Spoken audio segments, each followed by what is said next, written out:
esse foi o caso que mais marcou minha vida, que me fez querer continuar sendo médico. E eu vi que eu posso mudar a vida das pessoas por meio do meu atendimento, né? Então, hoje eu posso dizer que realmente, assim, eu amo minha profissão. Nossa, eu lembro que quando eu cheguei em São Paulo, foi bem estranho. Porque eu via orientais na rua, eu achava estranho. Eu falei assim, gente, tem um oriental ali. Assim, que estranho. Eu não me enxergava como oriental. Meu pai chegou a chamou uma menina lá da China, morava na minha casa e dava aula de mandarim todos os dias. Eu de pirraça, não queria aprender. Super arrependo, porque hoje eu tô querendo aprender. Hoje a minha relação com a cultura chinesa eu estou numa fase que eu estou tentando me reconectar com a cultura, porque eu nasci no Brasil e por mais que eu tenha meus pais sejam de lá, por muito tempo eu não me entendia muito como um asiático, né? Você quiser deixar o nome dele? Não, ele é meu só.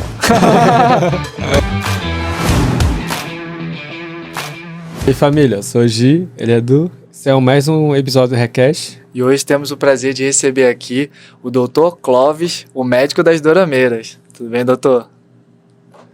Tudo bem, e você? Bem, obrigado. Muito prazer, viu? Prazer. Já se conhecia, né? Sim. Aí, obrigado por ter vindo. Sei que você estava fazendo prova, né? Sim. Não deu pra vir porque eu estava estudando pra prova. E parabéns, né? Que você passou na primeira etapa. Obrigado. Médico tem que estudar pra sempre, né? Sim. Agradecer mais uma vez você ter tirado um tempo da sua agenda para poder vir participar. Obrigado. E já vamos começar falando um pouco mais sobre você, o pessoal de casa. Você quer dar uma prévia pra gente? Oi, eu sou o Clóvis, eu sou médico, conhecido como médico das Dorameiras. Também sou influenciador digital e moro aqui em São Paulo tem 3 anos. Sou nascido em Porto Alegre, mas minha família veio de Hong Kong. Na época, eles estavam morando no Canadá e aí resolveram mudar pro Brasil. Aí eu acabei nascendo aqui e continuei. Seus pais tinham família aqui?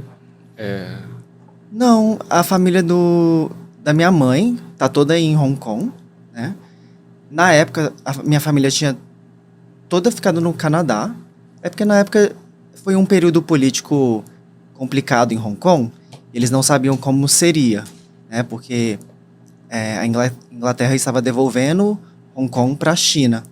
Então, foi um período que as pessoas tiveram medo, não sabia como seria, e muitas pessoas foram para o Canadá. Foi em 97, né? Se não me engano. Foi 90 e pouco. Mas meus pais decidiram ir um pouco antes, né? Porque eu nasci em 91. E você lembra ou chegou a conversar com seus pais de por que escolheram o Brasil? Eles escolheram o Brasil porque se eu fosse nascer no Canadá, eles não teriam direito à cidadania.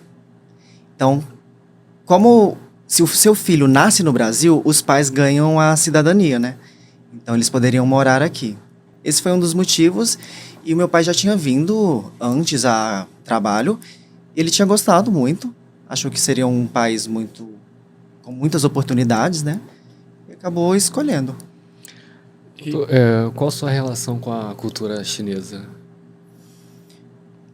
Hoje, minha relação com a cultura chinesa eu estou numa fase que eu estou tentando me reconectar com a cultura, porque eu nasci no Brasil e por mais que eu tenha meus pais sejam de lá, por muito tempo eu não me entendia muito como um asiático, né? Eu sentia como se eu fosse realmente um brasileiro e eu não gostava muito da cultura da minha família, muito por conta de bullying na escola e acabou que eu me sentia mais brasileiro.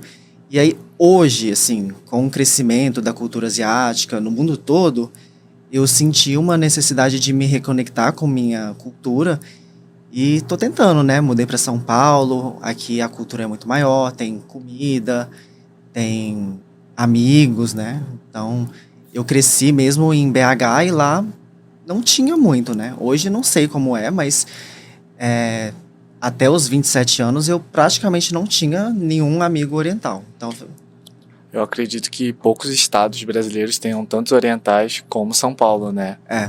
Porto Alegre, Belo Horizonte, Rio de Janeiro, sim. São pouco da colônia.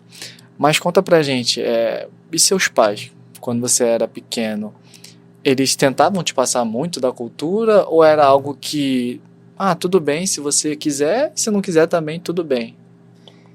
Então, eu lembro que eu escutava meus pais conversando entre eles em cantonês. Eles ficavam com muita raiva de mim. Falavam assim, porque é brasileiro, não é igual a gente. Então, eles ficavam tristes com isso, porque eu realmente negava. Meu pai chegou a chamou uma menina lá da China, morava na minha casa, me dava aula de mandarim todos os dias, e eu de birra, de pirraça, não queria aprender. Super arrependo, porque hoje eu tô querendo aprender e é muito difícil, né? Quando você é criança, é muito mais fácil, né? E hoje eu vejo a oportunidade que eu perdi de ter aprendido em casa.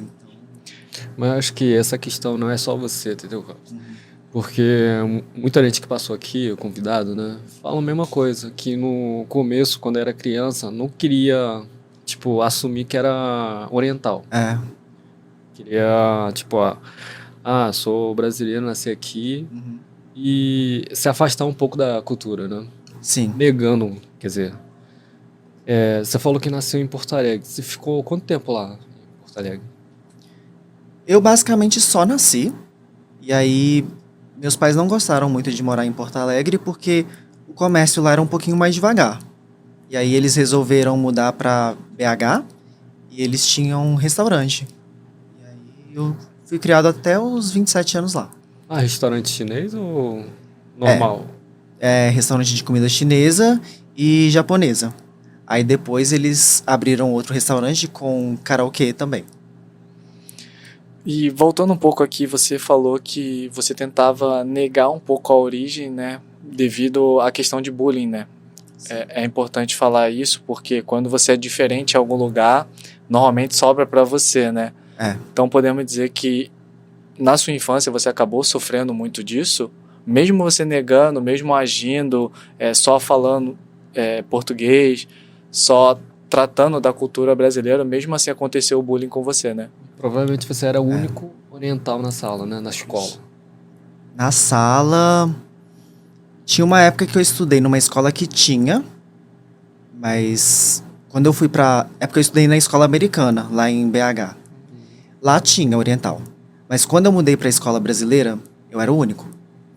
Inclusive na faculdade. Faculdade enorme, né? Um monte de gente. Eu era o único. E realmente, lá em BH, não sei como é hoje, mas na época, você andava no shopping, na rua, e as pessoas apontavam, assim, pra mim, pros meus pais, e pessoas aleatórias chegavam assim, você come cachorro? Aí chegava na rua, puxando os olhos. Era isso todos os dias. Então, realmente foi bem traumatizante essa fase da minha vida. Eu lembro que uma época, quando eu ia pra faculdade, eu morava perto, eu ia a pé. E quando eu saía da minha casa, tinha uma rua que tinha uma escola pública. E a janela da escola era pra rua. Então, tinha vários alunos que conseguiam ver a rua.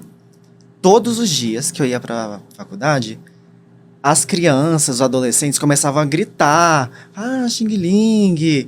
E aí, assim, eu me sentia super constrangido e eu dava uma volta pra não passar em frente à escola, pra não passar por isso. Então, realmente era difícil. Caramba, era bem complicado, né? É que a gente que é do Rio, a gente passa por algo semelhante, né? Mas cada um acaba lidando de uma forma. E você ter que passar por isso, como você disse, no shopping, né? Acho que a gente não chegou a passar isso dentro de shopping, assim. Não, mas na escola, acaba sendo muito comum. E como foi pra você conseguir superar isso? Então, até os meus 27, eu morei em BH, eu formei. E aí eu fui morar em Brasília, que minha irmã estava morando lá na época. E aí eu comecei a trabalhar lá, e eu comecei a fazer dermato lá. E teve a pandemia. Quando teve a pandemia, eu tava sem trabalhar, fiquei em casa. E aí na época eu ouvia um pouco dessa coisa de K-pop, de BTS, Blackpink. E aí eu tava em casa todo dia, o que que eu fiz? Eu comprei uma televisão, eu não tinha televisão na época, e comecei a mexer no YouTube. Aí quando eu comecei a ver BTS, aí eu falei assim, olha, que legal, né? Tipo, os caras são asiáticos, né?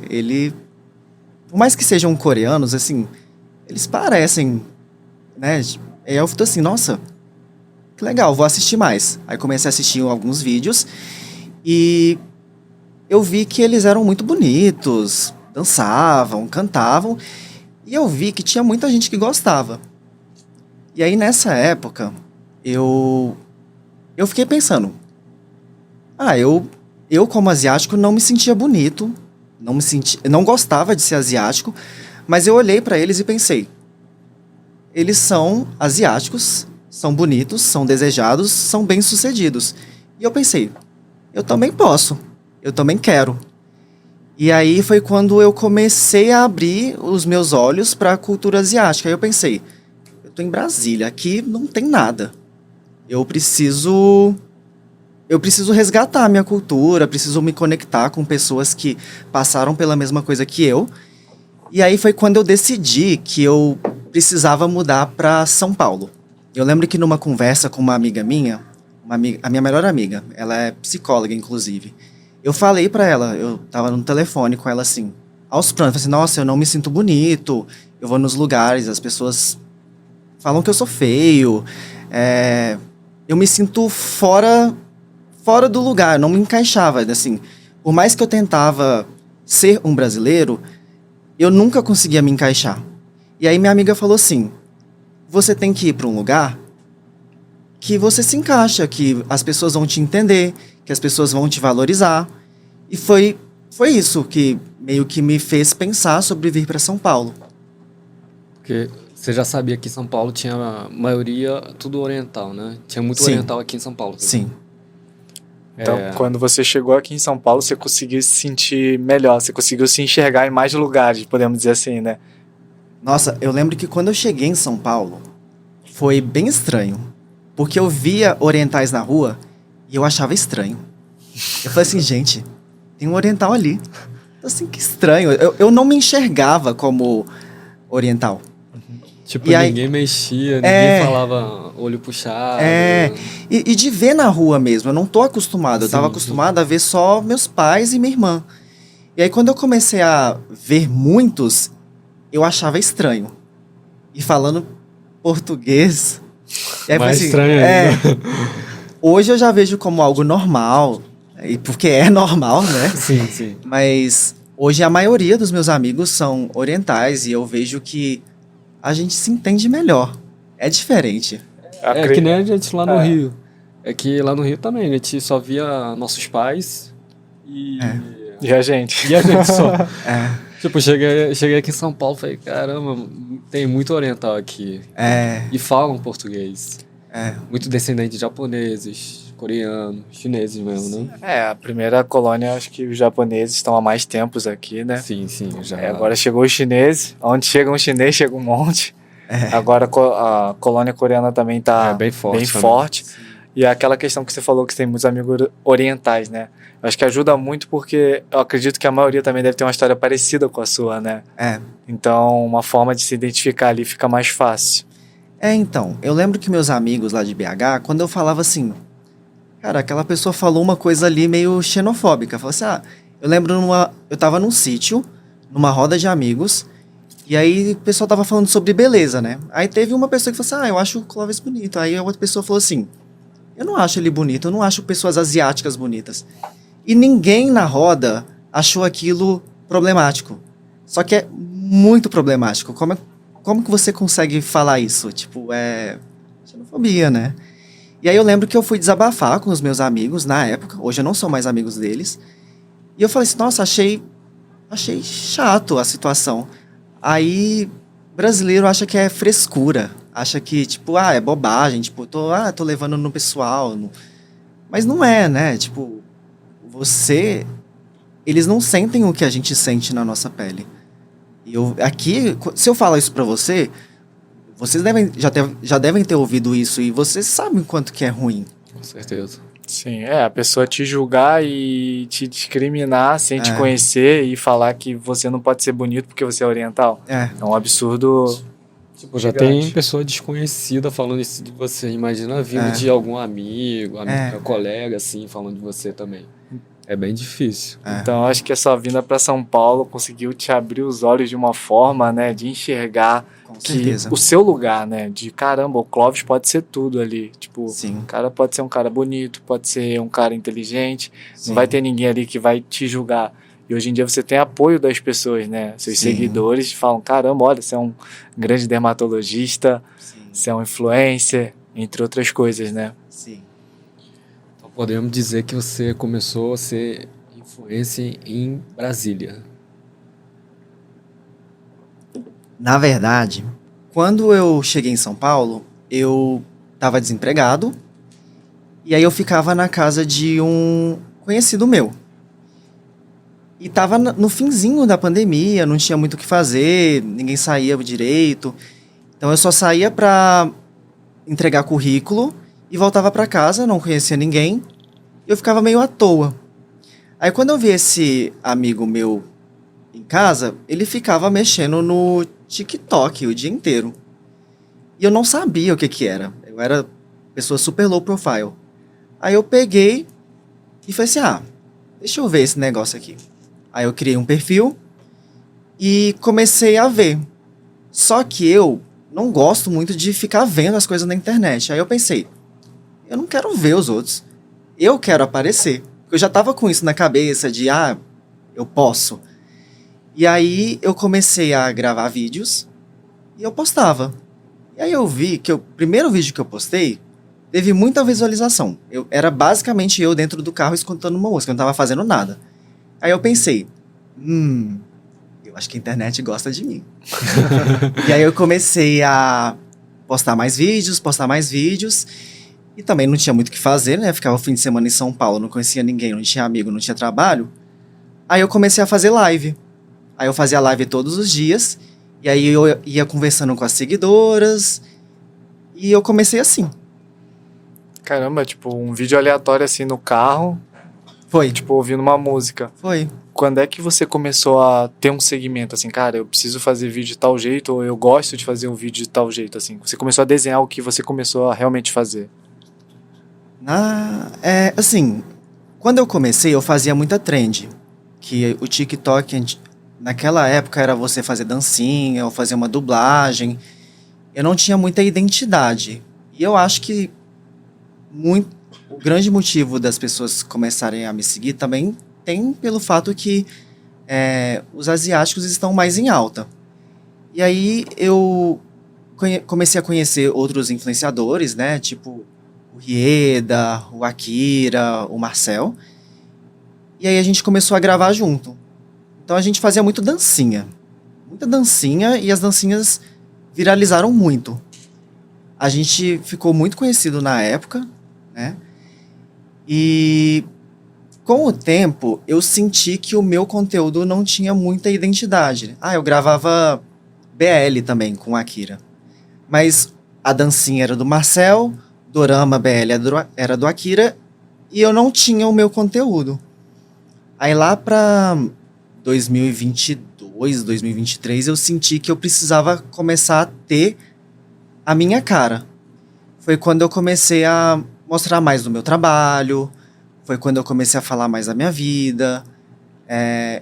E foi algo que foi muito positivo, né? Porque eu comecei na internet, eu era médico, fazia dancinha. E as pessoas não sabiam que eu era médico. Então eu meio que tinha uma vida paralela. O TikTok era pras dancinhas, pras outras coisas. E o meu Instagram era, assim, meio que pra minha vida. Mas não mostrava tanto minha vida como médico. E aí hoje eu me posiciono na internet como tudo, né? Como influenciador, como médico. Você conseguiu criar essa identidade, né? Foi quando surgiu o médico das Dorameiras. Então foi assim que surgiu, né? Foi assim.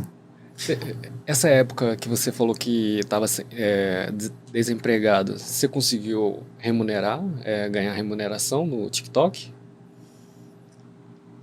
Era muito pouco, porque não era muito grande. Mas aparecia alguns trabalhos, assim, para você ir para evento. Nessa época foi uma época difícil, porque eu fiquei muito em dúvida se eu queria ser médico mesmo ou se queria fazer outra coisa.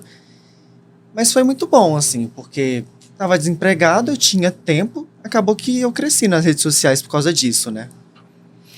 E conta pra gente como que foi, assim, você estava em BH, onde as pessoas te criticavam, falavam da sua aparência e tudo mais. Você chega em São Paulo, você começa a fazer TikTok, né? Começa a ir mais para as redes sociais e, como você disse, você chegou a viralizar, então vai ter um monte de fãs, então são pessoas, inúmeras pessoas te elogiando. Como foi o sentimento para você depois de um tempo que, cara, as pessoas estavam falando mal de você, da sua Sim. aparência, e daqui a pouco esse boom de elogios de caramba, te colocando ali no alto do pedestal. Como foi isso para você? Ah, é ótimo, né? Assim, acho que a vida toda a gente se acha feio, que o que é bonito é aquele cara bombado, com barba, com todo um físico mais ocidental. E hoje a beleza oriental é valorizada. Então chegou a nossa vez, né? Então eu tô aproveitando. Eu vi que 2019 foi um ano difícil pra você, né? Foi. Como foi essa virada de página, assim? Eu morei em Brasília de 2018 a 2019. Foi quando eu tava estudando e tava sem dinheiro porque meus pais tinham falido. Então eu comecei minha vida do zero lá em Brasília. Então foi uma época muito difícil, financeiramente falando. Em Brasília as pessoas são um pouco mais frias, não tinha muitos amigos.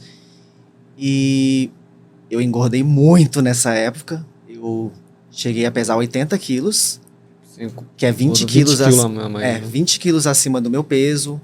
Eu entrei num quadro depressivo, porque lá não tinha muitas amizades. E eu tive um vício nessa época, que foi em jogos de celular, jogos online, de gacha. Então, aquilo ali era o meu refúgio. E assim, eu gastei muito dinheiro com jogos em gacha. Eu vi que você perdeu 100 mil reais, né? Só no jogo. Quando eu fui ver o histórico de compras ao longo de um ano e pouco, eu vi que eu tinha gastado mais de 100 mil reais em jogos. Caramba. E assim, eu gastava o que não tinha. Então, às vezes eu gastava, nem tinha pro mês seguinte. E aí chegou na pandemia, que quando eu vi que tava errado, assim. Eu falei assim, meu Deus, eu tô ficando louco. Como que eu gastei 100 mil reais num jogo de celular, um bonequinho, assim. Virou pó.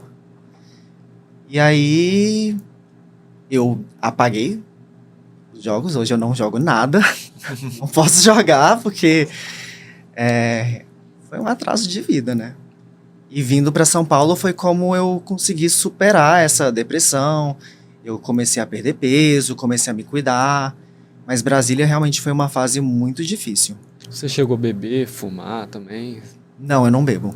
Mas eu lembro que 2018, na virada do ano, eu lembro que eu pedi no iFood, assim, 3 bolos. E eu tava sozinho.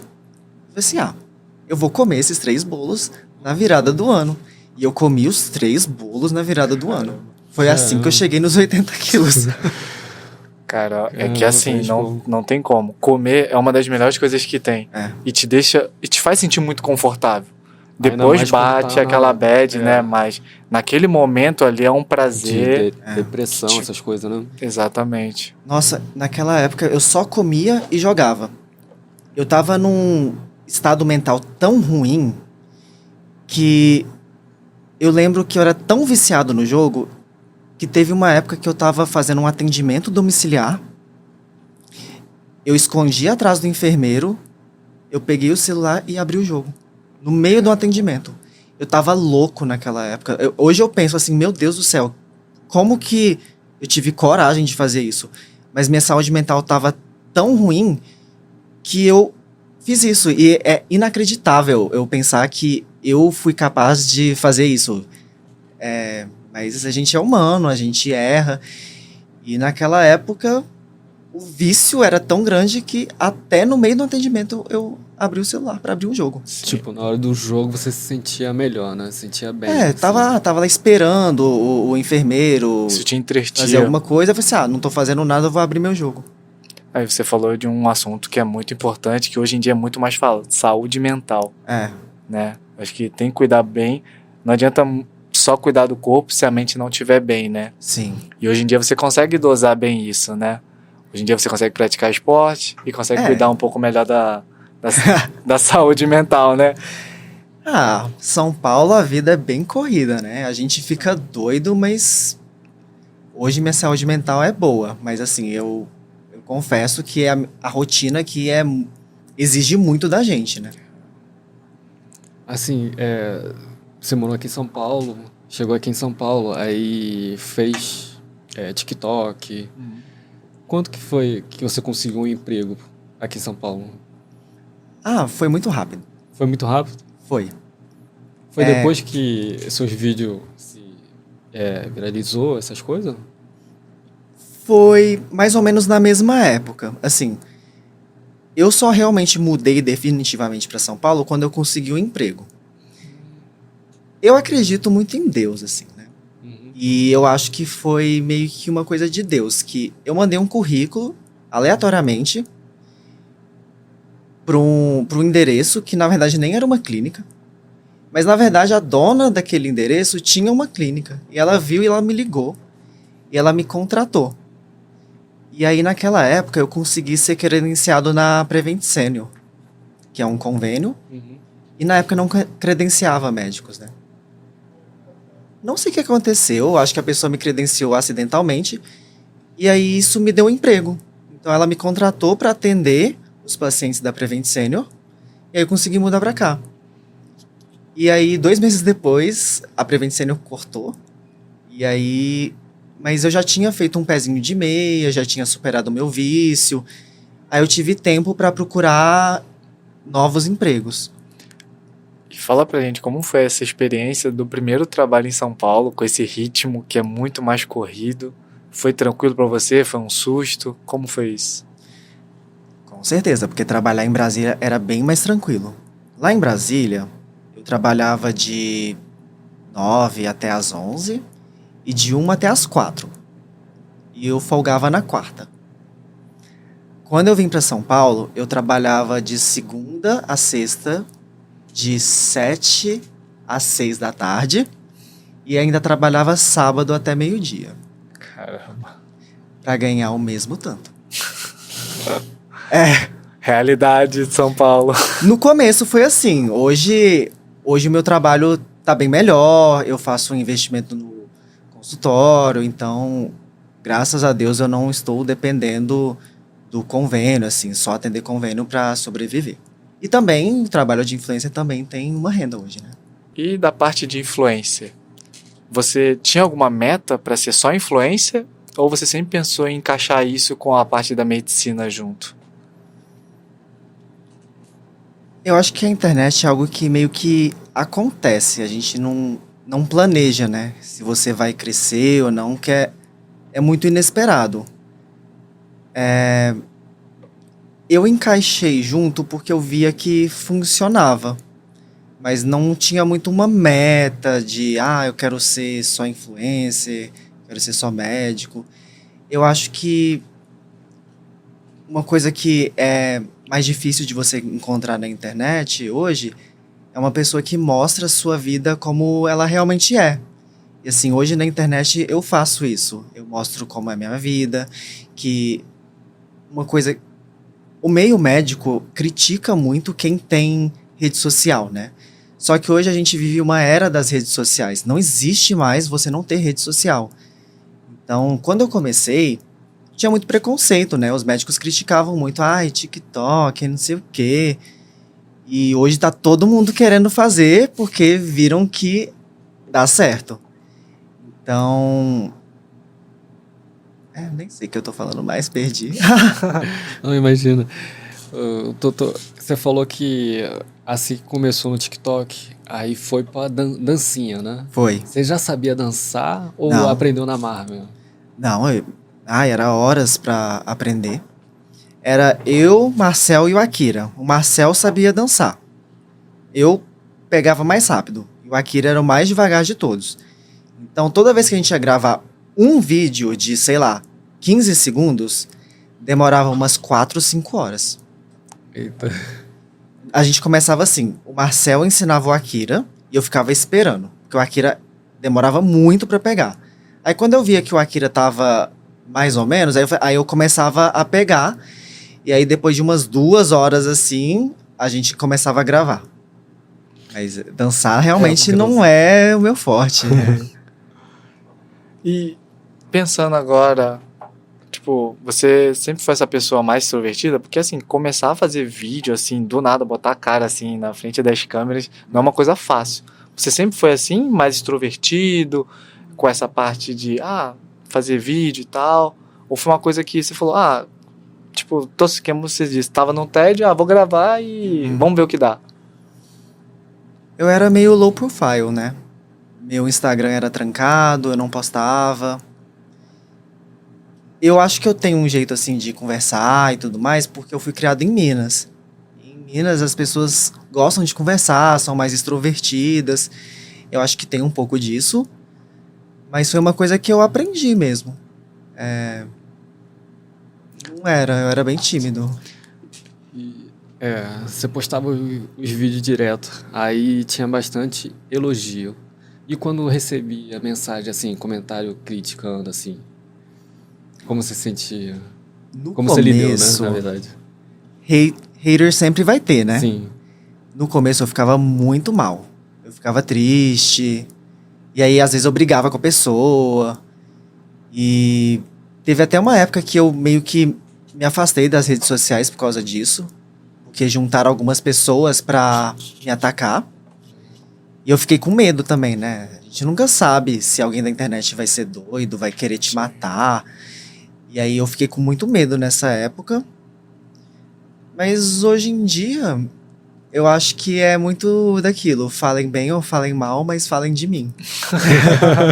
Consegue já levar mais tranquilo, né? E outra coisa, voltando a falar só um pouquinho de BH, a gente sabe que você passou momentos difíceis lá, né? Em relação ao bullying e essa questão das pessoas te olharem dessa forma. Mas o que você consegue lembrar de coisa boa de lá? O que te faz sentir saudade de BH?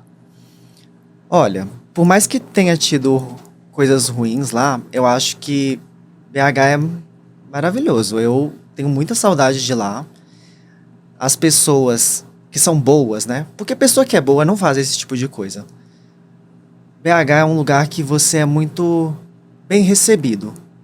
Independente de qualquer coisa, condição social, financeira. Lá você consegue fazer amizade em qualquer lugar. A comida lá é a melhor. E todos os meus amigos, né, da minha infância, são todos de lá. Então eu tenho muita saudade disso, do calor humano de Minas Gerais, né? São Paulo é um pouco mais frio, mas não é tanto. Mas BH, assim, você faz amizade no elevador, você faz amizade no barzinho. Aqui as pessoas são um pouquinho mais fechadas. É uma coisa que a gente frisa bastante, que a gente falou das coisas ruins, mas quando a gente fala que tem pessoas que fazem essas coisas ruins, são uma pequena minoria. Exatamente. Na qual a grande maioria são as pessoas acolhedoras, que faz amizade e tudo mais. Se for da culinária, né? Esse é um ponto que a gente também vai aproveitar para entrar. Lá tem uma culinária maravilhosa, né? Um pãozinho de queijo. Mas, quando você estava lá, seus pais tentavam te levar um pouco para a culinária chinesa, ou você sempre foi da culinária brasileira e não gostava nem de provar a comida chinesa? Até a comida eu não comia. Coitada da minha mãe. Ela fazia uma comida para todo mundo e a minha tinha que ser separada. E aí, à medida que eu fui envelhecendo, hoje é o contrário. Hoje eu gosto. A minha comida preferida é comida chinesa. E hoje o meu paladar mudou muito, né? As coisas que eu não comia na época, hoje eu ligo pra minha mãe. Mãe, me passa a receita daquele negócio. E aí eu tento fazer. E aí hoje eu como comida brasileira, assim. É lógico que é muito gostosa, mas hoje eu realmente gosto mais da comida oriental. Sua mãe fazia separada a comida pra você. Era o quê? É arroz, feijão também? Não, eu comia batata frita e carne. É paladar infantil. Uma delícia, né? É muito bom, né? Com certeza, com certeza. Mas hoje eu amo comer gyoza. Comida coreana também é muito boa, né? Cara, ver como muda as coisas com o tempo, né? Sim.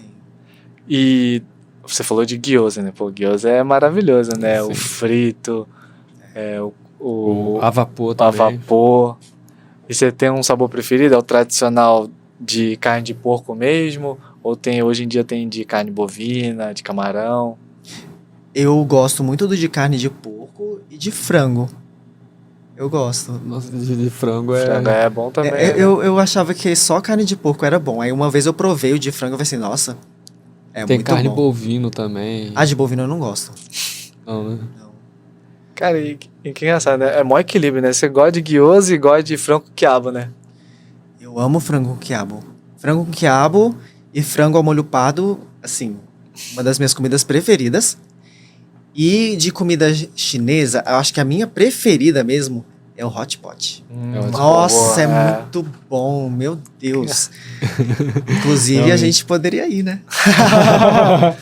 Nossa, com certeza. Eu acho que o hot pot é extremamente tradicional Sim, e é perfeito, né? Porque você pode colocar tudo. É. Então, é. Você falou da gyoza. Você sabe fazer gyoza também? Ou você compra pronto Ah. já? Então, o pronto é ruim, né? É diferente. Minha mãe faz. O caseiro é melhor, né? Minha mãe faz. Eu sei fazer na cabeça, mas eu acho que eu nunca tentei. Eu nunca tentei, então eu não sei se eu consigo. A gente tentou não, uma vez. a gente pra fez até apertar um vídeo lá, mas ficou uma decepção. Mas tava bom até. Mas Acho que o mais difícil é a massa, né?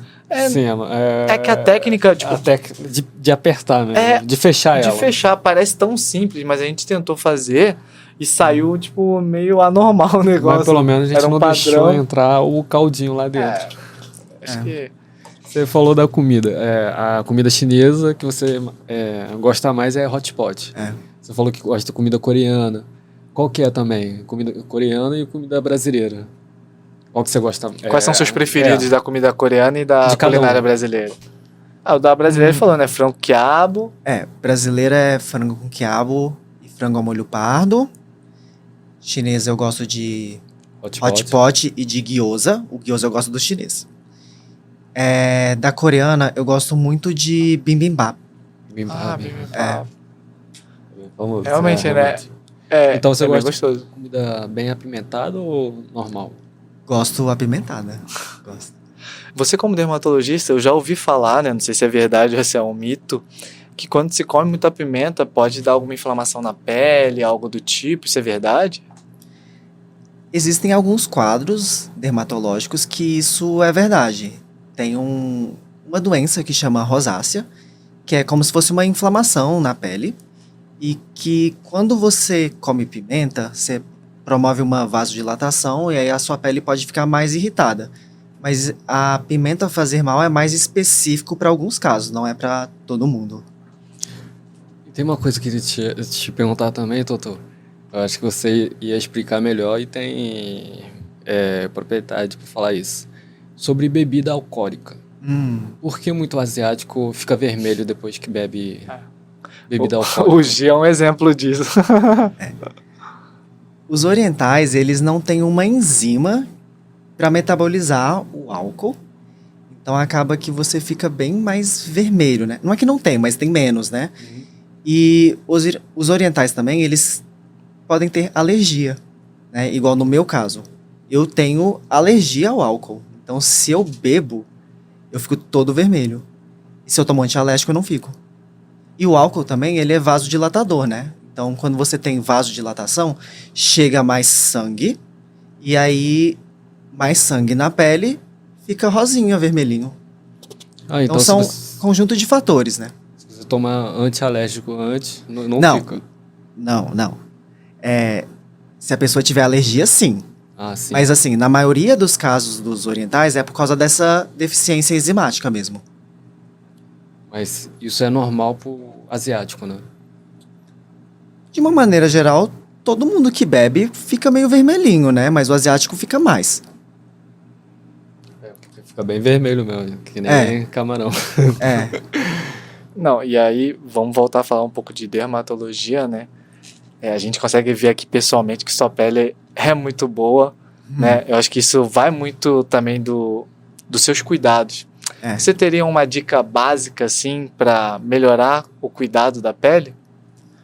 Olha, eu acho que uma coisa que as pessoas ignoram muito, ficam comprando um monte de coisa e acham que vai fazer milagre na pele, mas o filtro solar e o hidratante, assim, É o básico. é o básico, mas que, se bem feito, a sua pele muda. Explica aí como que é bem feito, assim. Ó, todo mundo tem que lavar o rosto, então a gente tem que escolher um sabonete que vai ser adequado para cada tipo de pele. A gente não pode deixar a pele muito ressecada. Então, se você tem uma pele oleosa, você usa um sabonete que vai tirar essa oleosidade. Se você tiver uma pele mais seca, você usa um sabonete mais suave. E a hidratação é algo que as pessoas erram muito, porque as pessoas acham que a pele oleosa não precisa hidratar, mas precisa. Então, quando você hidrata a sua pele, você tem que escolher um hidratante adequado, né? Uma cosmética agradável. Então, isso é muito individual também, né? Esse é o papel do dermatologista, de te ajudar a escolher os produtos que vão se adequar à sua pele. Então, cada pele vai se adaptar a um produto diferente. Mas se você lava o rosto, hidrata e usa um protetor que é bom para sua pele, pode ter certeza, sua pele vai ficar muito mais bonita. Então, o primeiro sempre é hidratante, depois protetor solar. Primeiro lava, depois hidrata e depois protege. Caramba, você vê, são duas coisas que, como você disse, é simples, mas se for bem feito, já faz Sim. um efeito muito grande, Faz né? muito diferencial já, né? Eu vou ser sincero, assim, hoje o que eu mais faço é hidratar minha pele, então eu compro bons hidratantes e eu uso filtro solar todos os dias. Aqueles sérums de rejuvenescimento, não sei o que das contas, eu não uso muito e eu foco muito mais em fazer procedimentos no consultório, que a verdade é o que vai realmente trazer resultado, né? Então o skincare, embora esteja em alta, hidratante e protetor é o que precisa. O resto, se você puder investir num médico que você vai poder confiar e ele cuidar de você no consultório, os resultados vão ser muito melhores. E voltando um pouco aqui, quando você começou a medicina, você já sabia que você queria se especializar em dermatologia? Ou foi uma coisa que aconteceu com o tempo? Eu queria ser psiquiatra, na verdade. Psiquiatra? Mas depois de um tempo eu fiquei um pouco em dúvida se eu queria psiquiatria ou dermatologia e acabou que eu fui para dermato mesmo. Eu tinha uma dermatologista lá em BH que eu achava muito legal. Eu acabei tendenciando, né? E uma outra dúvida, antes mesmo de você começar e ter essa ideia de ser dermato, você já tinha esse cuidado com a pele? Já era uma coisa Não. habitual de você? Minha pele era horrível. Eu tenho foto. Eu vou te mostrar. Vocês podem colocar a foto. A minha pele era horrível. Eu tive muita acne, eu tinha muita mancha, meus poros eram super dilatados. E realmente, assim, estudar dermato me fez ter uma percepção muito melhor sobre a beleza e dos cuidados, e hoje eu tô bem melhor do que antigamente, porque antigamente, assim, por mais que as pessoas falavam que eu era feio, era um pouquinho, vai, assim, não era lindo, maravilhoso, né? Era bem feinho mesmo. Então, com base nesse procedimento que você deu o conselho, que te ajudou também com a pele, né? Sim. E uma outra coisa, você queria ser psiquiatra. Cara, uma coisa totalmente diferente. Mas hoje em dia, você pode falar que, como dermatologista, você se encontrou, era para ser isso? Que isso se tornou o seu sonho? Hoje eu posso dizer que realmente, assim, eu amo minha profissão. Eu já tive momentos que eu tive crise, que eu pensei em desistir da medicina, porque mesmo a minha especialidade ser uma especialidade mais tranquila, não é fácil ser médico. A gente sofre muita pressão e muita responsabilidade. E hoje eu vejo que eu consigo ajudar as pessoas por meio do meu trabalho, né? E eu consigo salvar vidas, mesmo sendo dermatologista. E é muito gratificante, né? Você vê uma pessoa que vai no consultório, às vezes ela tá triste, e aí ela sai de lá feliz, ou a gente faz um tratamento e a pessoa tem uma melhora da autoestima. Então, realmente, assim, é muito gratificante ver um paciente que vem sorrindo, agradecendo, falando, nossa, doutor, eu tô me sentindo mais bonita, eu tô saindo de casa. Isso acontece muito. Tem paciente que, às vezes, ele não sai de casa por causa de uma mancha. Aí você trata essa mancha, o paciente vira a chave, a vida segue. Então, é muito legal. Eu amo minha profissão. Você consegue mexer com a autoestima da pessoa. Com certeza. Eu acho que isso faz você sentir que vale a pena as noites mal dormidas para estudar. Essa parte é totalmente gratificante. Agora, uma outra coisa. Na sua época de influência, né, voltando um pouquinho, você sofreu muito assédio, né? Então, quando as pessoas te reconheciam, era um assédio diferente de agora, Clóvis, conhecido como médico dermatologista. Sim. Como você diferencia o assédio que você recebia antes pelas dancinhas, pelos vídeos mais viralizados, e hoje em dia como um profissional da medicina? Quando eu fazia dancinha, tinha muita gente muito jovem, né? Que me seguia, então puxava, mordia. Eu acho que eu era visto como um objeto de desejo. E como hoje eu me posiciono diferente, né? Eu me posiciono como um médico, como uma pessoa. Hoje, as pessoas que gostam do meu trabalho, elas são pessoas bem respeitosas, assim. Hoje eu estou muito feliz com o meu público. São pessoas que me respeitam por quem eu sou e não pelo que eu pareço, né? Então, eu acho que eu consegui realmente, assim, me posicionar e ser admirado e respeitado por quem eu sou, né? Eu não sou tão sério na internet, eu faço brincadeirinha e tudo mais. E eu acho que isso que é legal, né? Essa semana eu atendi uma paciente que ela falou assim, eu gosto de você porque você não é daqueles médicos que é... Não. Você fala a verdade, você é sincero, você brinca, você mostra a sua vida. E eu acho que o mundo precisa muito disso, né? De pessoas reais. Na internet tem muita gente que não é real. E eu acho que eu sou bem real na internet. Você é a mesma versão consultório e vida real, né? Essa é a questão. Isso é muito importante, né? A gente vê muito pessoas que são atendidas que às vezes a pessoa nem olha para você, o médico nem olha para você. E às vezes as pessoas sentem falta exatamente desse contato, como você diz, de dar essa atenção, de sentir uma proximidade, para a pessoa mesmo poder se sentir mais à vontade para tirar as dúvidas que tem que tirar. Porque muitas vezes as pessoas, eu falo por mim mesmo, já passei por médicos, que você entra, você já tem vontade de ir embora, porque a pessoa não olha para você, o profissional não olha para você e faz de qualquer jeito, não quer nem saber o sintoma que você tem, faz exame X. Tipo, traz o exame, aí eu vou ver, sabe? Então, Sim. É muito importante isso que você está falando, e eu tenho certeza que 99% pensa da mesma forma. Isso que você falou é bem interessante, porque assim, eu acho que nenhum médico que se forma como médico quer fazer esse tipo de atendimento. Mas eu acho que hoje o trabalho médico é muito desvalorizado.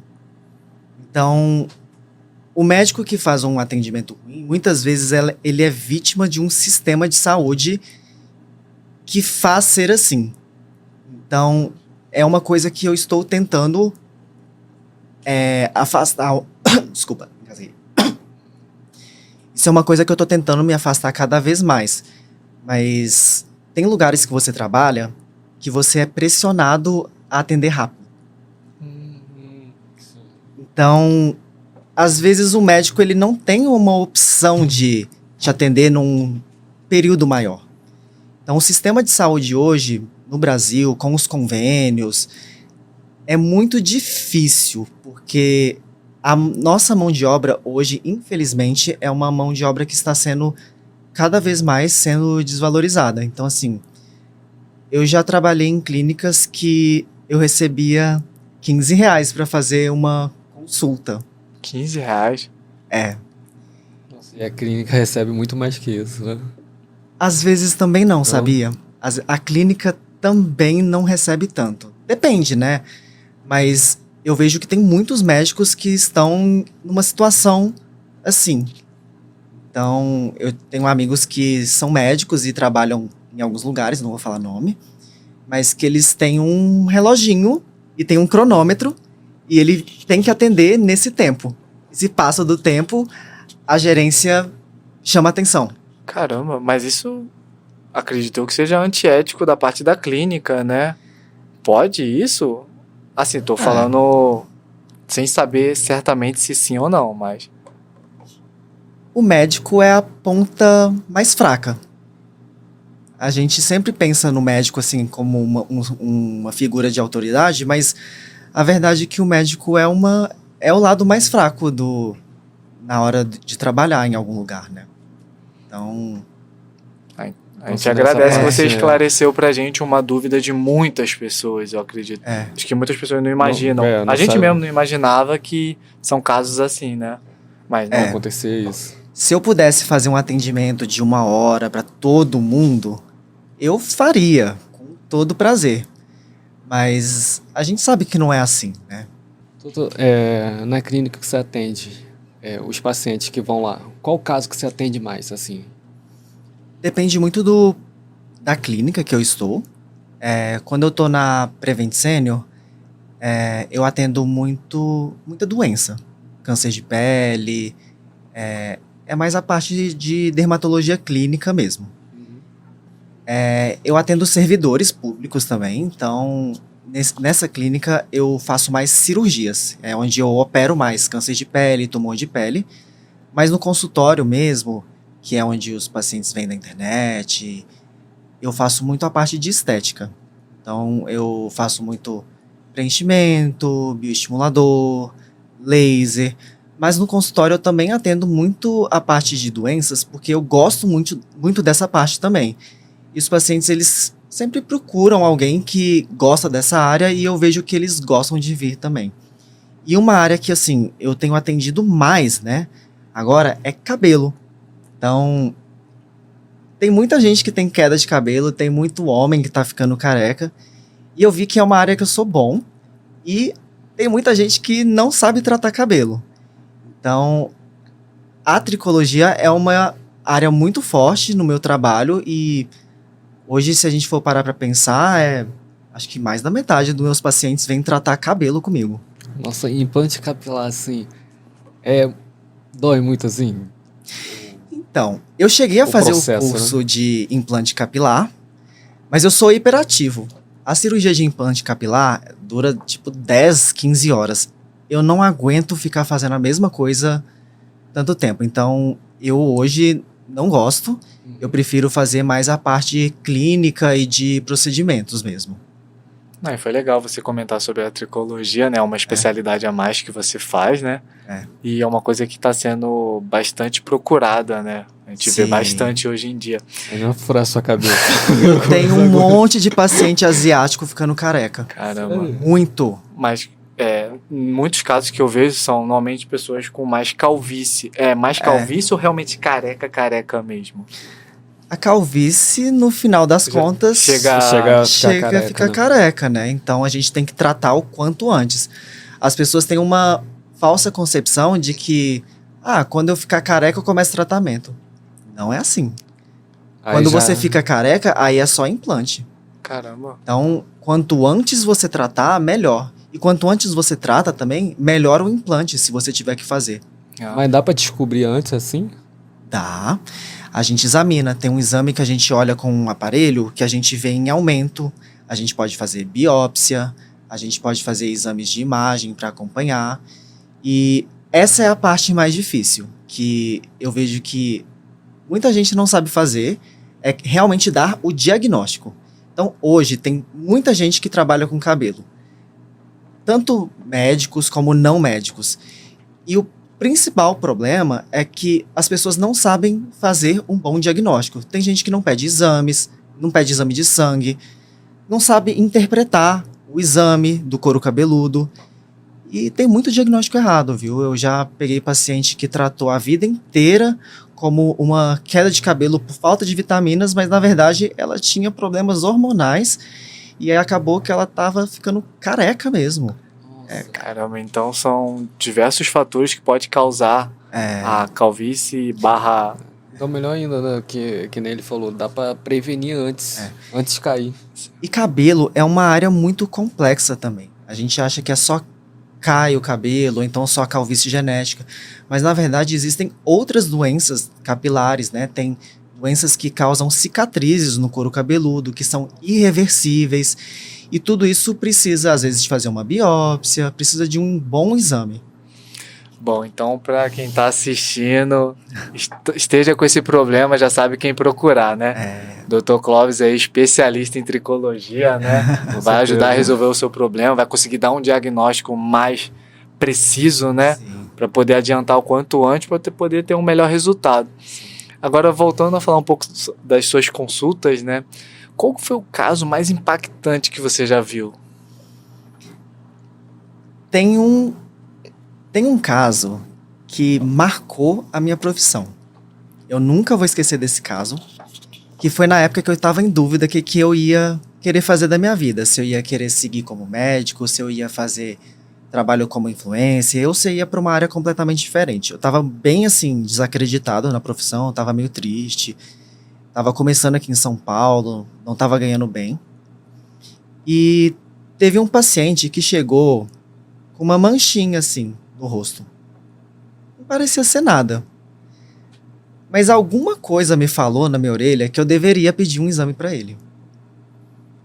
E eu pedi o exame, eu fiquei com uma pulguinha atrás da orelha. Ele fez o exame e no dia seguinte o laboratório me ligou e o exame dele estava muito alterado. E o laboratório me ligou porque era um caso urgente, era assim, tinha que ir para o hospital imediatamente. E aí eu liguei para o paciente, procurei lá no sistema, liguei para o paciente e falei, olha, você precisa ir para o hospital, não é amanhã, é agora. Seu exame está alterado, você está com risco de morrer.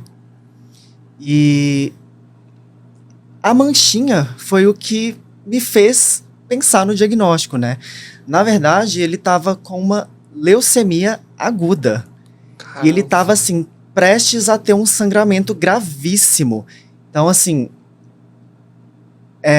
esse caso me marcou muito porque foi um paciente que, se eu não tivesse pedido o exame, talvez ele não estaria aqui hoje. Hoje, ele está curado, ele fez todo o tratamento e, assim, a mãe dele foi no consultório para me agradecer e falar assim, eu só tenho a agradecer por você ter passado pela vida do meu filho, porque você salvou a vida do meu filho. E eu lembro que nesse dia que ela foi no consultório, foi o dia que eu montei um currículo para mandar para uma empresa que não tinha nada a ver com medicina. Eu já estava, assim, quase certeza que ia mudar de área. E aí eu lembro que esse dia eu chorei junto com a mãe do paciente e eu fiquei muito tocado. Eu pensei, nossa, eu estudei tanto, me esforcei tanto e eu pude mudar a vida de alguém. Salvar a vida dele, né? Assim, esse foi o caso que mais marcou minha vida, que me fez querer continuar sendo médico e eu vi que eu posso mudar a vida das pessoas por meio do meu atendimento, né? Então, esse foi o caso que mais marcou minha vida. Caramba, salvar uma vida, acho que não deve ter palavra para descrever. Imagina a gratidão dessa família com você, né? Não, eles são super queridos. Eu sempre penso neles e eles me fizeram voltar a amar a medicina. Caramba. Você vê, né? Era para ser. Agora, um ponto interessante. Você falou que era uma manchinha que, de repente, se fosse outra pessoa, de repente não pediria, né? Aparentemente era algo assim normal, não tinha nada para ser detectado, vamos dizer assim. Era uma mancha vermelha, era mancha... Gente, era uma gotinha vermelhinha, assim, minúscula, de 1 milímetro. Nossa. Eu pensei, eu vou pedir por desencargo de consciência. Aí eu pedi alguns exames para ele e por desencargo de consciência, graças a Deus que eu pedi. Assim, eu não sei o que aconteceu. Naquela hora ali, eu tive um feeling. Eu não sei explicar. Normalmente, a gente não pediria mesmo. Talvez uma mancha tão pequena. Mas eu lembro que na hora eu pensei, vai que? Aí eu pedi. Você sentiu algo, Graças a Deus eu pedi. Caramba. Que história, hein? Que história, Eu acho meu. que tem coisa que a gente sente. Eu não sei explicar. Eu acho que é algo sobrenatural. Tem coisa que a gente sente que tem que investigar e é. E aconteceu isso essa semana também. Caramba. Um caso parecido, assim. É uma doença completamente diferente, mas era uma coisa que era muito atípica. E eu resolvi investigar e era uma coisa bem grave, assim, né? Então, eu acho que tem muito isso de feeling, eu não sei explicar. Sensitivo, né, cara? Eu acho que é algo seu, né? Por mais que a gente estude, saiba das coisas, os casos do dia a dia, às vezes não deu tempo de ser igual como você estudou. Então, às vezes você tem que ter um feeling ali. Será que eu peço exame? Será que eu não peço?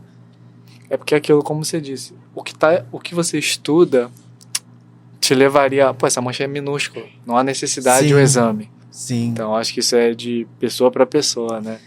A mancha dele poderia ter sido por... Ah, e é verdade. Ele tinha acabado de ter dengue. Então a manchinha poderia ter sido da dengue, né? Caramba.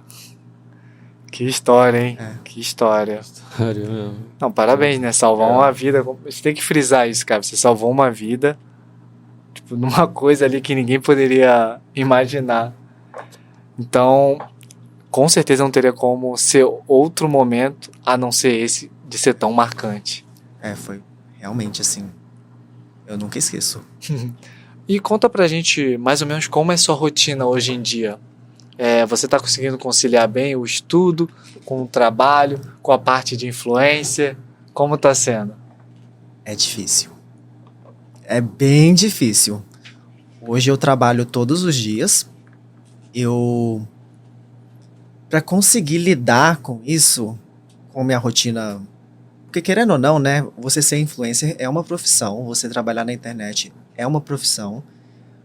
Eu trabalho como médico também. Eu tive que arranjar um assistente tá ali. Então ele me ajuda muito. Ele é assistente para tudo, né? Ele me ajuda com o meu trabalho, com minha rede social. Realmente faz muita diferença hoje. Eu vejo que não consigo viver uma vida hoje sem um assistente pessoal. Caramba. É seu braço direito. Se quiser deixar o nome dele. Não, ele é meu só. Não vai fazer propaganda. Ele vai querendo fugir do país, né? Tem que aumentar esse salário. Caramba, então essa sua rotina extremamente apertada, você ainda consegue tirar tempo pro seu lazer? Que a gente sabe que você gosta de jogar um vôlei, praticar uma yoga. Como tá sendo isso? Agora que eu tô estudando, eu deixei um pouquinho de lado. Mas eu tenho TDAH. E a parte da hiperatividade, ela é muito acentuada. Então, assim, eu acho que isso me ajuda a conseguir fazer tudo. Então, mesmo trabalhando, eu faço academia todos os dias. E ainda saio, tenho vida social. Eu não sei como eu consigo, mas eu consigo. Caramba, é um ritmo insano, mas se você consegue encaixar, acho que tudo é programação, né? Se você consegue programar direitinho... Eu acho que é porque a hiperatividade me dá muita energia. Então, quando eu tô parado, eu não aguento ficar parado. Então eu quero inventar de fazer um monte de coisa. Bom, se tiver uma receita, passe pra gente, porque parece que a gente tá o tempo todo cansado. Não, chega no final do dia eu tô muito cansado, né? Mas eu gosto. Não, e conta pra gente também, além da academia, né, que é pro bem-estar, qual que é o seu lazer favorito, assim, que você, quando tem um tempinho, mais calmo, assim, o que você gosta de fazer? Eu fico vendo televisão, assistindo Balanço Geral e Cidade Alerta. Quando eu tô muito estressado, eu faço isso. Eu não sei porquê, mas eu assisto e... Sei, relaxa a minha mente. Dá um alívio, né? É meio estranho, né? Mas Mas é isso que eu faço. E dorama, essas coisas? Você não... Então, o dorama é muito comprido. Então, hoje não tenho tempo. Então, Eu gostaria de ter mais tempo. Eu gosto muito de dorama, de anime também. é isso que eu ia falar. Se não tem Eu- tempo pra dorama, Eu imagina amo o anime. anime, mas hoje em dia não tô com muito tempo. O anime ainda é mais curto, né? Tem episódios de 15, 20 Sim. minutos, eu gosto bastante. Mas o dorama, normalmente o episódio é de 1 hora, 50 minutos. Hoje eu realmente não consigo assistir. Só se eu pegar assim, tô de férias, aí eu vou e assisto maratonando. Mas pro dia a dia mesmo, 1 hora faz bastante falta. Com certeza. Não, eu ia falar do anime, ele já emendou. O anime, o ruim é que tem. Pra você pegar a história toda, tem não sei quantos episódios, né? Mas pegar um ou outro ali pra assistir, até que vai, né? Hoje eu assisto coisas mais curtinhas, assim, ou então alguma coisa que eu realmente queira muito assistir. Mas de hábito mesmo, assistir todos os dias não dá. Fora isso, você faz comida também? Você gosta de fazer comida? Eu gostava, quando eu tava na faculdade, eu cozinhava todos os dias. Mas hoje com a minha rotina não dá. E como você faz? São marmitas ali que você compra já congelado? Ou vive de iFood? Como tá essa... Hoje minha alimentação tá um pouquinho difícil, mas eu levo um pouco pro trabalho. Eu almoço pelo iFood mesmo. E jantar, ou iFood, ou o César faz comida. Comida assim normal ou mais saudável? No dia a dia, de segunda a sexta, eu como comida saudável. Aí, fim de semana, eu gosto de sair pra comer, aí eu como qualquer coisa que Sem eu quiser. restrição. Sem restrição. A gente trabalha muito, tem que viver também, né? Com Sim, certeza. sim. E pra manter o corpo também, né? É como o Clóvis disse, É. academia todo dia, né? Manter o corpo depois dos 30 é um pouco mais difícil. Cara, e você falando depois dos Verdade. 30, ninguém vai acreditar que você tem mais de 30. Não parece. Quantos anos vocês acham que eu tenho? Deixem Cara, nos comentários. Eu vou fazer 34. Nossa, Caramba. cara, eu estaria uns 25, 26 anos. Você tá com uma aparência bem jovial. Sim. Que a gente fala, né, cara? A questão desse cuidado é muito importante.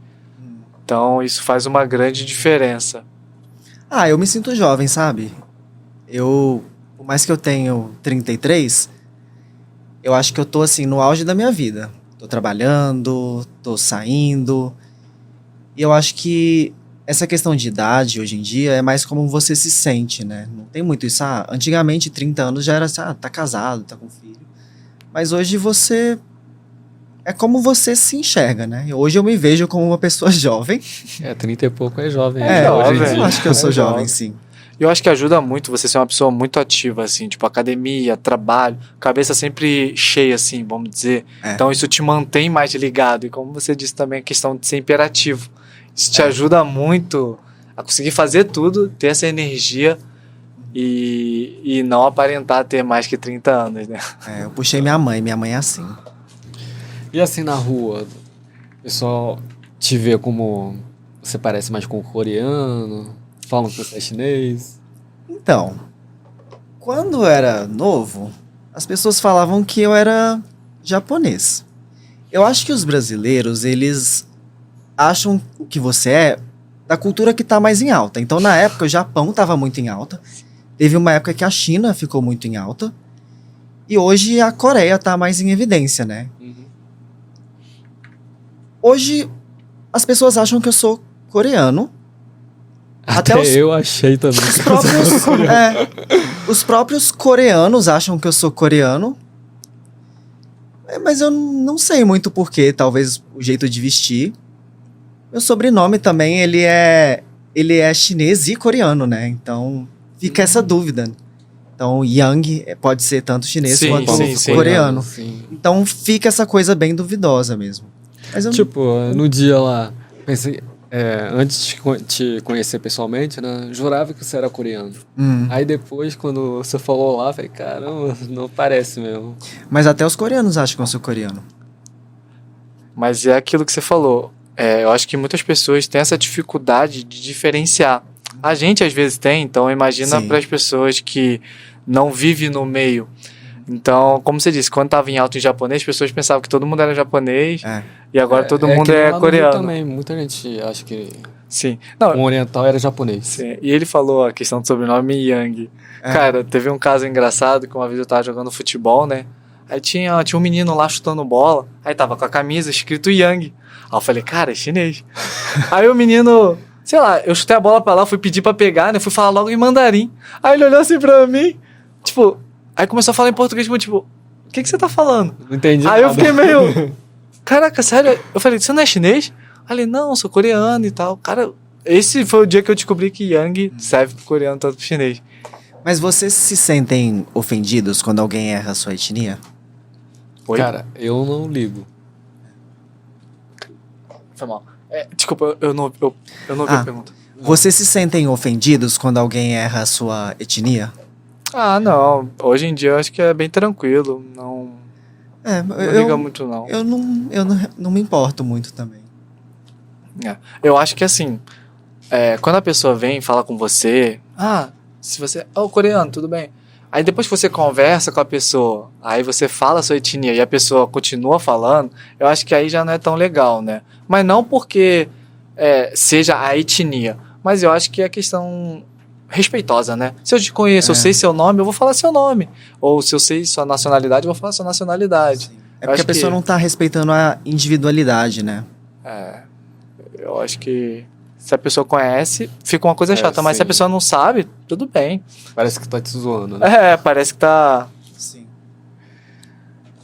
Clóvis, e esse cabelo aí? Quando começou a pintar assim? Esse cabelo aqui é... Eu resolvi pintar meu cabelo em dezembro, porque eu achei, é agora ou nunca, eu não vou fazer isso quando eu tiver 50 anos. Eu sempre quis pintar e ver como é que ficava. Aí eu chamei um amigo, a gente pintou em casa, deu super certo, ficou ótimo.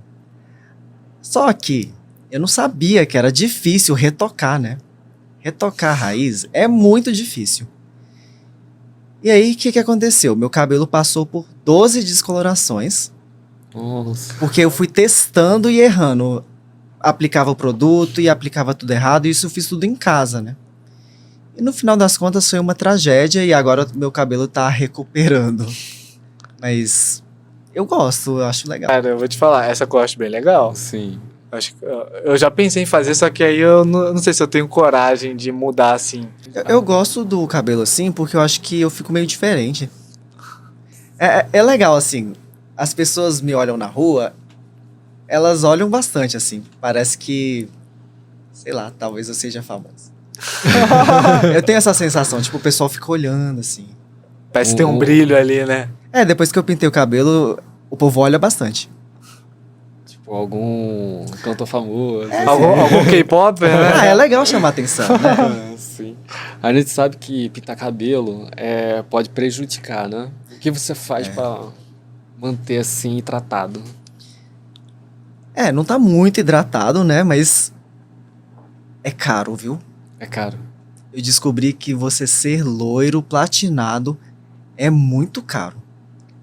Tem que comprar produto bom, tem que ter paciência, tem que deixar o produto na cabeça. Não tem jeito. Você tem que comprar uma máscara boa, você tem que tomar cuidado com o secador, tem que usar um leave-in, tem que pintar o cabelo no salão, não em casa. Hoje em dia você pinta no salão. Hoje eu pinto no salão. Cara, esse é o meu medo de fazer de pintar o cabelo, porque eu não teria esses cuidados todos. Sim, sim. Então, tenho medo de fazer algo assim e estragar, porque Aí não já tenho era. cuidado, como ele disse. Não, mas seu cabelo é curtinho, não tem problema. É mais fácil, né? Aí faz pra ver. Faz pra ver. Quem sabe final do ano, né? Nevar. Então, Levou. como você pintar no salão é caro, o que eu fiz? Eu peguei o meu namorado, eu vi o cabeleireiro que é referência e eu vi que ele tava dando curso. Aí eu peguei meu namorado e coloquei ele pra fazer o curso. Aí ele fez o curso. E aí agora ele precisa treinar. Se quiser, eu vou chamar ele pra pintar o seu cabelo. Caramba, visionário você, hein? Visionário, né? Já pensou pra futuramente... Ué, claro, pra você retocar a raiz, eu tava vendo, era R$ 1.000. R$ 1.000 Imagina pra retocar a R$ 1.000 todo mês no final do ano dá 12 mil.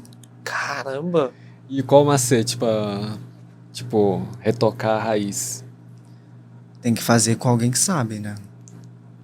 Ah, não tem jeito, né? Não tem jeito. O meu cabelo teve uma fase tenebrosa por causa disso. Eu tentei fazer em casa e Estragou, né? tem uns cabelos quebradinhos aqui, ó, por causa disso. Caramba! Tem até um batutinho aqui.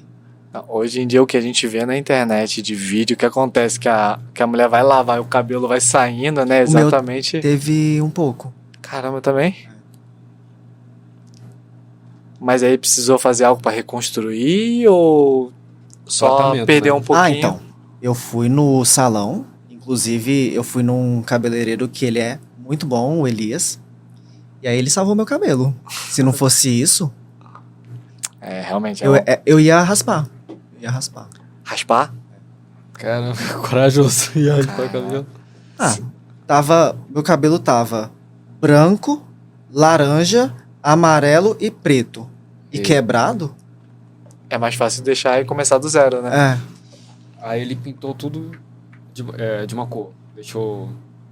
Não, aí ele fez um tratamento no cabelo, ele deixou com uma cor mais uniforme, mas teve área que não deu pra mexer, porque senão o cabelo ia derreter. E aí agora eu tô num processo de recuperar o cabelo, então eu tô deixando ele crescer pra depois retocar. E uma outra curiosidade, que nem você falou, ficou várias cores, aí às vezes a pessoa usa muita química, vai pra raiz do cabelo, resolve, por exemplo, a gente falou aqui, você raspa e começa do zero. Tem alguma danificação do cabelo que vai crescer? Tem alguma possibilidade disso? Ou raspou tá novo? Depende. Tem química que é muito agressiva e pode acabar danificando a raiz do cabelo, né? Mas tudo depende muito, né? Tem que fazer teste, tem que ir num profissional para fazer tudo certinho, usar os produtos seguros. Mas existe o risco mesmo de dar uma reação, às vezes na hora de fazer o procedimento, e você queimar o couro cabeludo, né? Por isso que é bom fazer com um profissional. Bom, fica a dica, pessoal. Se for fazer, faça com um profissional. Não façam como eu fiz. E olha que eu sou dermato. Agora que a gente voltou para a última etapa, né? Vamos falar um pouco mais sobre família, né?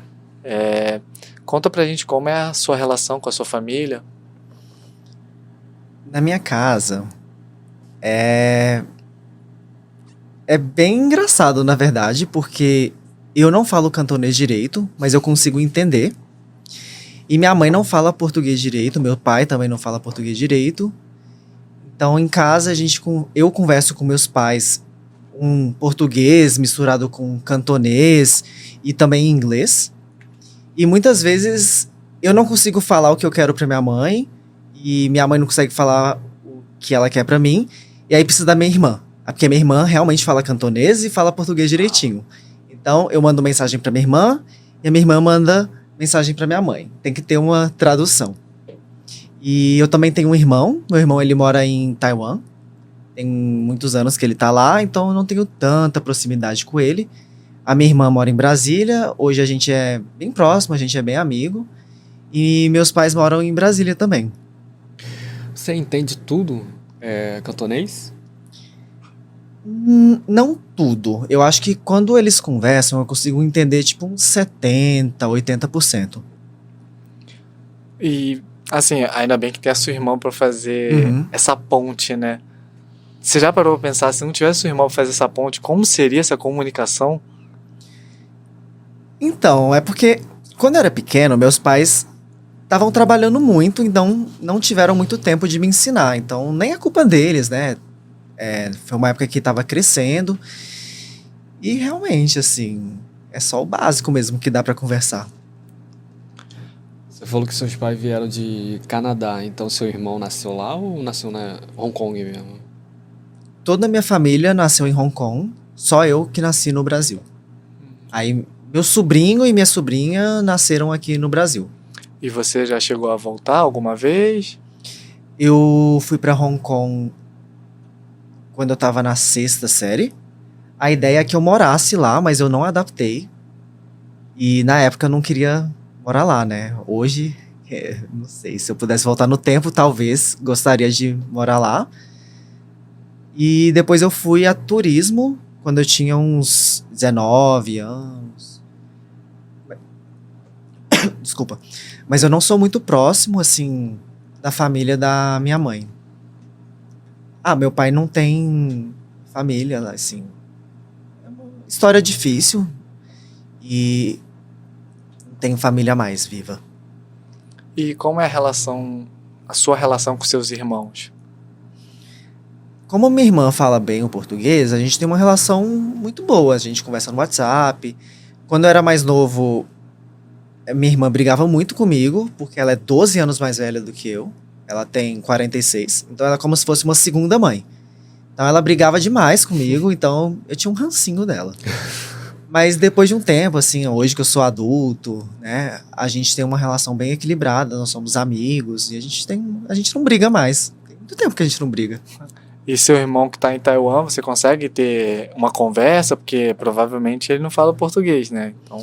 O meu irmão fala português, ele fala inglês bem, né? Eu converso com o meu irmão em inglês. Mas a gente não tem muita proximidade, talvez pela diferença de idade. A minha diferença de idade, ele é de 16 anos. E quando eu fui criado aqui, o meu irmão não morava aqui. Ele fazia faculdade no Canadá. Então acabou que a gente cresceu muito separado e hoje a gente não tem muita conexão. A gente conversa coisas muito pontuais, assim. Feliz Natal, Feliz Aniversário. E só. Assim, Clóvis, você tem vontade de voltar pra China ou pro Japão, Coreia, pra fazer uma viagem na Ásia, assim? Nos meus planos, né, a curto, médio prazo é de visitar a Ásia. Porque é muito legal, né? Queria ir lá. Na Ásia dá pra você comprar roupa que serve no nosso corpo, coisa que aqui é um pouco mais difícil. Mas na rotina que eu tenho hoje é um pouco difícil. Então tem que planejar bem, mas eu quero ir. Esse é até um ponto que eu queria perguntar, né? Você, por ano, você consegue tirar seu mesinho de férias? Médico não tem férias, né? Então, esse era o ponto, né? Você não consegue encaixar, então. O médico hoje trabalha no regime PJ. Então, trabalhou, ganha. Não trabalhou, não ganha. Então, como eu não nasci herdeiro, tô sempre trabalhando. E a gente falou do planejamento, uma meta para 2025. Para 2025, eu penso muito em ascensão de carreira, né? Eu acho que eu já estou no caminho certo. Desde o ano passado eu comecei a investir tanto nas redes sociais, tanto quanto no consultório. E tem dado muito certo. A minha ideia é crescer cada vez mais, tanto na internet, me tornar uma autoridade na minha área. E também quero muito, assim, talvez o meu maior sonho agora é de ter o meu próprio espaço, assim, de ter um consultório meu, que faça tudo do meu jeito, que a decoração seja minha, todos os protocolos sejam 100% do jeito que eu quero. E um conselho para as pessoas que estão te assistindo e aos seus fãs também. O conselho que eu dou é que a gente tem que aprender a se amar. Eu acho que eu vivi um momento muito grande da minha vida que eu não me amava, eu não me aceitava. E a partir do momento que eu comecei a me amar, olhar para dentro, a minha vida começou a fluir, assim, deslanchar. Então a gente tem que se cuidar, a gente tem que cuidar da nossa saúde mental, cuidar da nossa beleza, que também é saúde, né? E o mais importante mesmo é você se amar. E quando você tem um dermatologista para cuidar de você, você pode se amar mais ainda. Bom, Clóvis, queremos mais uma vez agradecer a sua participação. Obrigado pelas dicas e as informações que você passou. O conselho foi importantíssimo. Com certeza. Então a gente ficou muito feliz e honrado com a sua participação. Eu tenho um presentinho para você. Aqui, ó. Só uma lembrancinha, não reparem. Obrigado, obrigado. viu, doutor? Pra vocês começarem a fazer skincare. Pode deixar. Muito obrigado pelo presente. A gente fica muito feliz, né, irmão? Sim, com certeza. Muito obrigado pelo convite. Foi uma honra estar aqui com vocês. Eu admiro muito o que vocês estão fazendo, trazendo histórias para todo mundo conhecer a história de alguém, né? Cada pessoa é única e tem uma história muito diferente para contar. Muito obrigado. Obrigado a você. Obrigado, Clóvis. Uma honra pra nós, né? Com certeza. Recebê-lo. Então é isso, família. Obrigado. Continue acompanhando a gente. Deixa aí nos comentários o que você achar desse episódio. Até a próxima, família.